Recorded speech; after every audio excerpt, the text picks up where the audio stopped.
All அஸ்ஸலாமுஅலைக்கும். எல்லாரும் எப்படி இருக்கீங்க? ஹாப்பியாக சந்தோஷமாக உங்கள் டேவை ரொம்ப பாசிட்டிவ் எபிசோட ஸ்டார்ட் பண்ணியிருப்பீங்கன்னு நினைக்கிறேன். Same year also today is Fridays morning. So எல்லா இன்டோர் பிளான்ட்ஸும் வந்து பார்த்தீங்கன்னா நான் சொன்னேன் இல்லையா, அதாவது ஒரு நாள் வந்து நான் தண்ணி ஊற்றினா 2 நாளைக்கு வந்து நான் ஊற்றணும்னு அவசியம் இல்லை. ஸோ அந்த மாதிரி தான் இருந்தது. ஸோ 2 டேஸ் பிஃபோர் நான் வந்து இன்டோர் பிளான்ட்ஸ் எல்லாத்துக்குமே வந்து தண்ணி வந்து ஊற்றிருந்தேன். ஸோ இன்றைக்கி வந்து நம்ம கொஞ்சம் தண்ணி வந்து அப்படியே கொஞ்சம் லைட்டாக ஸ்ப்ரிங்கிள் பண்ணிக்கலாம்.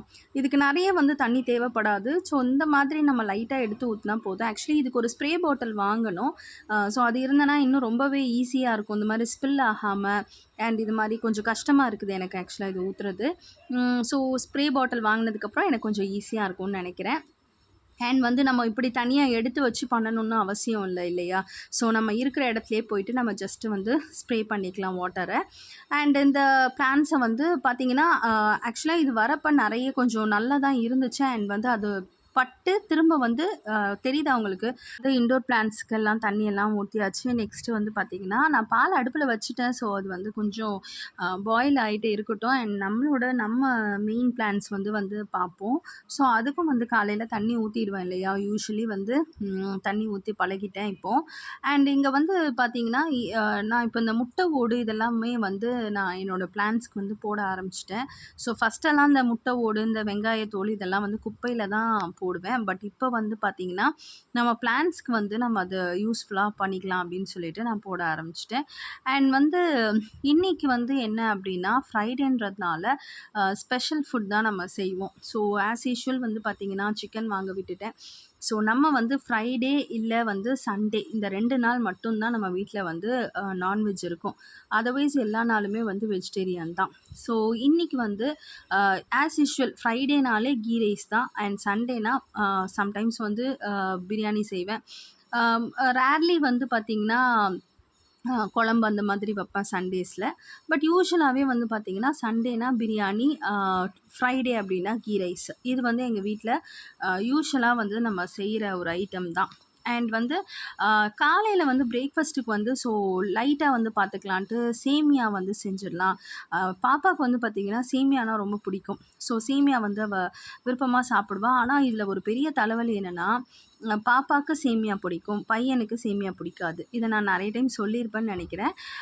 ஸோ பையனுக்கு என்ன செய்யலாம் அப்படின்னு சொல்லிட்டு சரி போஹா செய்யலாம் அப்படின்னு யோசித்தேன். அப்புறம் பார்த்தா போஹா சாப்பிடுவார்.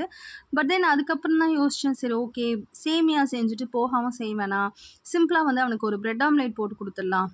அவனும் அதை தான் கேட்டான். ஆக்சுவலாக முந்தின நாள் வந்து பார்த்திங்கன்னா நான் ப்ரெட் வாங்கி வச்சுருந்தேன். ஸோ ப்ரெட்டை பார்த்தோன்னே அவன் சொல்லிட்டான், எனக்கு சிம்பிளாக எனக்கு ஒரு பிரெட் ஆம்லேட் போட்டு கொடுத்துரு, அதுவே எனக்கு போதும் அப்படின்ட்டான். ஸோ அதனால் வந்து நான் பிரெட் ஆம்லேட் போட வந்து ரெடி பண்ணிடுவேன். அண்ட் வந்து பாருங்கள் சேமியா வந்து கிண்டுறது வந்து பார்த்திங்கன்னா 2 மினிட்ஸ் தாங்க. நூடுல்ஸ் மாதிரி தான் எனக்கு சேமியா கிண்டுறதுமே. ஸோ நான் வந்து ஆனியன்ஸ் எல்லாம் சாப் பண்ணுறப்பவே வந்து பார்த்திங்கன்னா இந்த மாதிரி நான் ஒரு கெட்டிலில் வந்து சுடு தண்ணி போட்டுருவேன். ஸோ தட் எனக்கு கொதிக்கணும் அப்படின்றதுக்கு அதுக்கு ஒரு 5 மினிட்ஸ் டைம் எடுக்கும் இல்லையா, அது வந்து எனக்கு கொஞ்சம் வந்து சேவ் பண்ணிக்குவேன். ஸோ இப்போ வந்து பார்த்திங்கன்னா நம்ம ஜஸ்ட்டு ஒரு ஆனியன் வந்து அண்ட் வந்து இப்போ என்ன பண்ணுவோம், பச்சை மிளகா அண்ட் கொத்தமல்லி, கருவேப்பிலை இதெல்லாம் போட்டு இஞ்சி இதெல்லாம் போட்டு லைட்டாக தாளித்து விட்டாலே நமக்கு வந்து ஃபாஸ்ட்டாக வந்து ரெடி ஆகிடும். அண்ட் வந்து சேமியாவையும் போட்டு கிண்டிட்டோம் அப்படின்னா அவ்வளோதான். ஏன்னா இந்த சேமியா வந்து பார்த்திங்கன்னா சேமியாவில் டிஃப்ரெண்ட் டைப்ஸ் ஆஃப் சேமியா இருக்குது. அதாவது குச்சி குச்சியாக வந்து பார்த்திங்கன்னா தின்னாக இருக்கும். தின் சேமியா, அணில் சேமியாலாம் வந்து பார்த்திங்கன்னா தின்னாக இருக்கும்.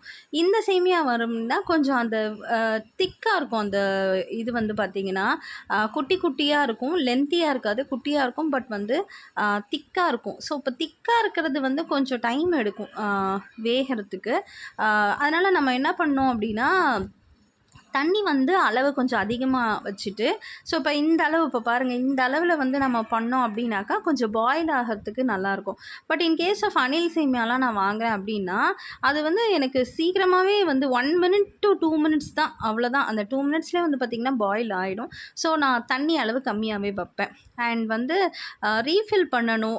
டொமேட்டோ சாஸ் எல்லாம் வந்து பார்த்திங்கன்னா காலி ஆயிடுச்சு. ஸோ அதனால் வந்து அந்த சாஸ் பேக்கெட்லேருந்து நான் ஒரு இந்த மாதிரி ஒரு 4 பாட்டில் வச்சுருக்கேன் சாஸ்க்குன்னு. Chocolate sauce, strawberry sauce and வந்து நம்ம டொமேட்டோ சாஸ், அப்புறம் நான் மயனைஸ் வீட்லேயே செஞ்சு இந்த சாஸ் எல்லாமே வந்து நான் வீட்லேயே செஞ்சுருவேன் மோஸ்ட்லி. ஜஸ்ட்டு டொமேட்டோ சாஸ் மட்டும் தான் வெளியே வாங்குவேன். பட் அதுவும் ஒரு நாள் ட்ரை பண்ணி செஞ்சு வச்சுக்கிட்டேன்னா நம்ம எதுவும் வெளியே வாங்க வேண்டாம் இல்லையா? ஸோ வந்து டொமேட்டோ சீசன் வரப்போ சாஸ் பண்ணி வைக்கணும். பட் இது வரைக்கும் நான் வந்து டொமேட்டோ சாஸ் வந்து பண்ணது கிடையாது. ஆனால் சாக்லேட் சாஸாக இருக்கட்டும், ஸ்ட்ராபெர்ரி சாஸாக இருக்கட்டும் அண்ட் மயோனைஸ் எல்லாம் வந்து நான் இது வரைக்கும் வெளியில் வாங்கினதே கிடையாது. இது எல்லாமே நான் வீட்லேயே தான் செய்வேன். அண்ட் இதுக்கான வீடியோஸ் வந்து நம்ம யூடியூப் சேனல்லையும் இன்ஸ்டாலையும் நான் போஸ்ட் பண்ணியிருப்பேன். உங்களுக்கு வேணும்னா போய் பாருங்கள். ஸோ நெக்ஸ்ட்டு இந்த ப்ரெட் ஆம்லேட்டுக்கு வந்து பார்த்திங்கன்னா ஒரு ஒரு ப்ரெட்டாக நம்ம வந்து போட்டு பண்ணுறதுக்கு வந்து நான் இந்த மாதிரி ஒரு பேன் எடுத்துக்குவேன். ஸோ இந்த மாதிரி பேனில் வந்து பார்த்திங்கன்னா ஒரு 2 ப்ரெட் ஆம்லேட் அட்ட ஸ்ட்ரெச்சில் பண்ணலாம். ஸோ அதனால் நான் 2 ப்ரெட்டு அண்ட் வந்து 2 ஸ்லைஸ்னால் இப்போ நம்ம 4 ஸ்லைஸ் ப்ரெட் வேணும். அண்ட் வந்து இந்த மாதிரி 2 எக்ஸ் வந்து நான் வந்து போட்டிருக்கேன் பாருங்கள். ஸோ இதை வந்து நல்லா அப்படியே பார்த்திங்கன்னா ஸ்ப்ரெட் பண்ணிக்கோங்க. நல்லா அப்படியே ஆட்டி ஒரு ஸ்ப்ரெட் பண்ணிக்கிட்டோம் அப்படின்னா ஃபுல்லாக ஈவனாக வந்து ஸ்ப்ரெட் ஆகிடும். அண்ட் வந்து பார்த்திங்கன்னா 4 ஸ்லைஸ் ப்ரெட் இதில் அழகாக வைக்கலாம். ஸோ தட் வந்து பார்த்திங்கன்னா ஈஸியாக நமக்கு முடிஞ்சிடும். பாருங்கள். ஸோ 4 ஸ்லைஸ் வந்து நான் ப்ரெட் வைக்க போகிறேன் இதில். ஸோ வச்சு வந்து உள்ளே வந்து நம்ம வீட்டிலே பண்ண மயோனைஸ் அண்ட் வந்து சாஸு இது மட்டும் போட்டால் போதும். வந்து போட்டுட்டு வந்து நம்ம 2 சைடுமே வந்து பெரட்டி விட்டு கட் பண்ணி எடுத்துட்டோன்னா சூப்பரான ஒரு ப்ரெட் ஆம்லேட் வந்து ரெடி ஆகிடும். ஸோ மார்னிங் வந்து சிம்பிளாக பண்ணிட்டோம் அப்படின்னா ஸோ ஆஃப்டர்நூன் வந்து ஹெவி ஃபுட்டுக்கு வந்து கரெக்டாக இருக்கும் இல்லையா? ஸோ யூஸ்வலி வந்து இதுதான் இதில் எந்த மாற்றமுமே இருக்காது. ஸோ கண்டிப்பாக வீக்லி நான் என்னோடய வீடியோ கண்டினியூஸாக பார்க்குறவங்களுக்கு தெரியும். வீக்லி கண்டிப்பாக நான் வந்து ஒரு நாள் ப்ரெட் ஐட்டம்ஸ் வந்து செய்வேன். எய்தர் அது சாட்டர்டே ஆர் சண்டேவாக இருக்கும். பட் இன்றைக்கி வந்து நம்ம வந்து ஃப்ரைடேவே நம்ம வந்து செஞ்சிட்டோம். ஸோ ஆஃப்டர்நூன் வந்து கொஞ்சம் ஹெவி ஃபுட்டுன்றதுனால யூஷுவலாக வந்து பார்த்திங்கன்னா வந்து வெறும் வந்து கறி குழம்பு மட்டும் வைப்பேன். சம்டைம்ஸ் வந்து எனக்கு வந்து அந்த சிக்கனில் வந்து பார்த்திங்கன்னா அந்த பீசஸ் எல்லாம் எடுத்து ஏதாவது ஃப்ரை மாதிரி பண்ணுவேன். இல்லைனா ஏதாவது கூட்டு மாதிரி பண்ணுவேன். But depends. எனக்கு டைம் நிறைய இருந்துச்சு அப்படின்னா அந்த மாதிரி பண்ணுவேன். இல்லை அப்படின்னா ஜஸ்ட்டு வெறும் கிரேவி மட்டுமே வச்சுருவேன்.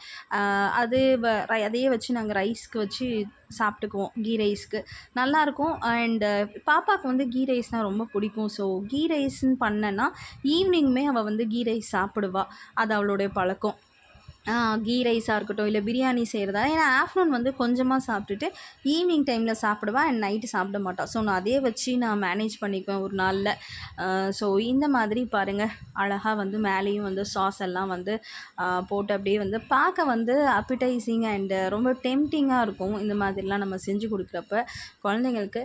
இது ஹெல்தியான்னு கேட்டால் கண்டிப்பாக சொல்ல மாட்டேன். எக் வேணால் மேபி ஹெல்தி. பட் நம்ம அதில் மயனைஸ் அண்ட் சாஸ் வந்து கண்டிப்பாக வந்து அவ்வளோ நல்லது கிடையாது. ஒன்ஸ் இன் அ வைல் எடுக்கலாம், தப்பு இல்லை. ஆனால் எல்லா டைமும் எடுத்தோம் அப்படின்னாக்கா அது ஹெல்த் கண்டிப்பாக ஸ்பாயில் ஆகும். ஏன் அப்படின்னா நம்ம சாஸில் வந்து ப்ரிசர்வேட்டிவ்ஸ் போடுவாங்க. மயனைஸ் வீட்டில் பண்ணது தான். பட் இருந்தாலும் சொல்கிறேன், இதெல்லாமே அவ்வளோ வந்து ஜங்க் தான் இது எல்லாமே இல்லையா? ஸோ எக் வேணால் ஒரு நாளைக்கு ஒரு எக் வந்து கொடுக்கறது தப்பு இல்லை. ஸோ அந்த மாதிரி வந்து நம்ம வந்து பிளான் பண்ணி ப்ரிசைஸ்டாக நம்ம இருந்தோம் அப்படின்னா கொஞ்சம் ஹெல்த்தியுமே நம்ம பார்த்துக்கலாம். ஸோ இப்போ நான் வந்து லன்ச் வேலைக்கு ஆரம்பிச்சிட்டேன். ஸோ என்னென்னா சீரக சம்பா வீக்லி வந்து ஒரு வீக் வந்து மாற்றிக்குவேன். ஒரு வீக் வந்து பார்த்திங்கன்னா சீரக சம்பாவில் செஞ்சேன்னா நெக்ஸ்ட் வீக் வந்து பார்த்திங்கன்னா லாங் கிரெயினில் செய்வேன். ஸோ அந்த மாதிரி அதாவது பாஸ்மதியில் செய்வேன்.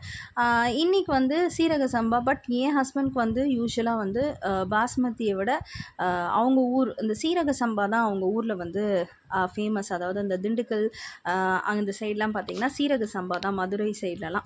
ஸோ எனக்குமே பிடிக்கும். ஏன்னா அந்த இன்பில்ட்டாகவே இந்த சீரக சம்பா கிட்ட அரிசியில் வந்து பார்த்திங்கன்னா ஒரு பிரியாணி ஸ்மெல் வரும். நீங்கள் அந்த ரைஸை ஸ்மெல் பண்ணுறப்பவே அந்த ஒரு பிரியாணியோட ஸ்மெல் வரும். இறைவனோட படைப்பு. அது வந்து அவ்வளோ ஒரு டேஸ்டியாக இருக்கும் அந்த ரைஸு. ஸோ யூஸ்வலி எனக்கு அந்த ரைஸ் எனக்குமே வந்து பிடிக்க ஆரம்பிச்சிருச்சு. ஸோ கீ ரைஸ் வந்து செய்கிறேன். ஸோ கீ ரைஸ்க்கு வந்து பார்த்திங்கன்னா யூஸ்வலாக வந்து கொஞ்சம் ஸ்பைசஸ் எல்லாம் நம்ம ரொம்பவா அளவாக தான் போடுவோம். அதாவது ஏலக்காய் நான் எப்பயுமே என்னோடய சமையலில் வந்து ஏலக்காய் மட்டும்தான் அதிகமாக போடுவேனே தவிர்த்து அதர்வைஸ் பட்டை இந்த கிராம்புலலாம் காரம் இருக்கும். அதுவும் ஸ்பெஷலி வந்து பார்த்திங்கன்னா கிராம்புலாம் வந்து 2 தான் போடணும். எங்கள் அம்மா சொல்லுவாங்க, அந்த 2 போடுறதுக்கே நம்ம வந்து தேங்காய் பால் அவ்வளோ சேர்க்கணுமா. ஏன்னா அந்த கிராம்பில் வந்து அவ்வளோ ஒரு சூடு இருக்குமா. அதனால் வந்து பெரியவங்கலாம் சொல்லுவாங்க, இந்த மாதிரி 2 கிராம்பு எடுக்கிறவனுக்கு 2 படி தேங்காய் பால் குடிக்கணும். ஏன்னா தேங்காய் பால் வந்து பார்த்திங்கன்னா உங்களுக்கு நல்ல ஒரு குளிர்ச்சி தன்மை உள்ளது. ஸோ அந்த மாதிரி சொல்லுவாங்களாம். ஸோ அதனால் கிராம்பு வந்து நம்ம அளவாகவே போடுறது நமக்கு நல்லது தான். ஸோ நல்ல 1 கப்பு தயிர் நான் இப்போ எடுத்திருக்கேன் இல்லையா, ஒரு சின்ன கப்பு. ஸோ அந்த கப்பு அளவுக்கு வந்து தயிர் போட்டிருக்கேன்.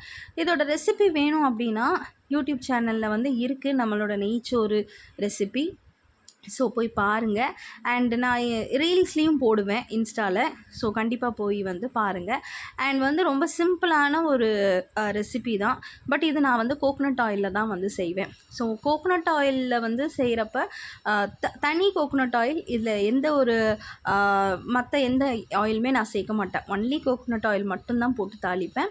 ஸோ அது ரொம்ப நல்லா இருக்கும். ஸோ நல்ல வெங்காயம், தக்காளி, இஞ்சி, பூண்டு, அப்புறம் வந்து பார்த்திங்கன்னா புதினா, கொத்தமல்லி, பட்டை, ஏலக்காய், கிராம்பு எல்லாமே போட்டு நல்லா தாளிச்சிட்டு ஒரே ஒரு சின்ன கப் அளவுக்கு தயிர். நான் வந்து 2 கிளாஸ் வந்து நான் ஒரு கிளாஸ் காமிச்சேன் இல்லையா, அந்த கிளாஸ் 2 கிளாஸ் வந்து நான் எடுத்திருக்கேன் அரிசி. ஸோ அதுக்கு 2.5 2.25 வந்து ஊற்றுவேன் தண்ணி. ஸோ அந்த மாதிரி போட்டு பண்ணியாச்சு. நெக்ஸ்ட்டு இது குருமா செய்கிறேன். இதுக்கு வந்து எப்பயுமே ஒரு குருமா ஸ்டாண்டர்டாக ஒரு குருமா வச்சுருப்பேன். இந்த குருமா தான் எப்பயுமே செய்வேன்ற மாதிரி. இல்லை அப்படின்னா சம்டைம்ஸ் கிரேவி மாதிரி குழம்பு மாதிரி வைப்பேன். இல்லை பெப்பர் சிக்கன் அந்த மாதிரி டிஃப்ரெண்ட்டாக ட்ரை பண்ணணும் அப்படின்னா அப்படி பண்ணுவேன். பட் யூஸ்வலாக ஃப்ரைடே வந்து ஸ்டாண்டர்டாக வந்து ஒரு கீ ரைஸ் அப்படின்னா இந்த குருமா தான் செய்வேன். பட் எய்தர் வந்து அது க்ரீன் கலரில் இருக்கும், இல்லைனா வந்து ரெட் கலரில் இருக்கும். க்ரீன் கலர்னால் க்ரீன் சில்லிஸ் போட்டு அரைப்பேன், ரெட் கலர்னால் ரெட் சில்லி போட்டு அரைப்பேன். இவ்வளோ தான் வித்தியாசமே தவிர வேறு எதுவும் இல்லை. யூஸ்வலாக வந்து இது நம்ம வீட்டில் செய்கிறது தான். ஸோ இன்னையோட vlog வந்து இவ்வளோ தான் முடிஞ்சுது. ஸோ நெக்ஸ்ட் vlogல பார்ப்போம். தேங்க்யூ ஸோ மச் ஃபார் வாட்சிங் மை வீடியோ.